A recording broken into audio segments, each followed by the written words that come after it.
میں نے اللہ کو ڈھونڈا تو اس نے اپنا تعارف کروایا، اللہ لا الہ الا هو الحی القیوم،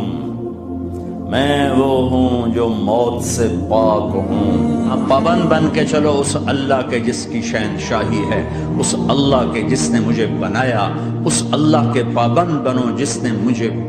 آنکھوں کا نور دیا، زبان میں بول دیا، جسم میں طاقت دی، عقل کو سمجھنے کے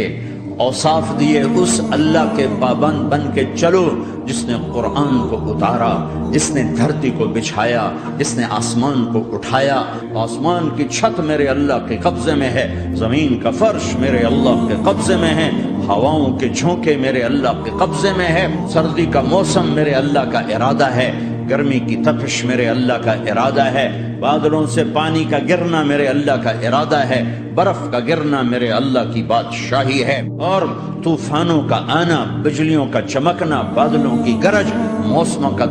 تبدیل ہونا، درختوں کے پھلوں کے ذائقوں میں خوشبو، پھلوں میں مٹھاس، پھلوں کے اوپر کور، چھلکے۔ ایک انار ہی میرے رب کی قدرت کا شاہکار ہے، دانا دانا ذرا جوڑ کے دکھاؤ، پھر اس کو پردوں میں لپیٹ کے دکھاؤ، پھر اس کی پیکنگ کر کے دکھاؤ، پھر اس میں رنگ بھر کے دکھاؤ، پھر اس میں ذائقے بھر کے دکھاؤ، گائے کے تھن سے نکلتا دودھ دیکھو، ہرن کے نافے میں مشک اور سانپ کے منہ میں زہر اور مکھی کے منہ میں شہد، آدم کی ساری نسل کا مالک، 2 پاؤں پہ چلنے والوں پر بادشاہ، 4 پاؤں پہ چلنے والوں کا مالک، پانی کی مخلوق، ہوا کی مخلوق، زمین کی مخلوق، رینگنے والے، اڑنے والے، تیرنے والے، جھپٹنے والے، دھاڑنے والے، پھاڑنے والے، ڈسنے والے، سب پر میرے اللہ کی شہنشاہی ہے۔ للہ ملک السماوات والارض وما فیہن، لہ ما فی السماوات وما فی الارض وما بینہما وما تحت الثری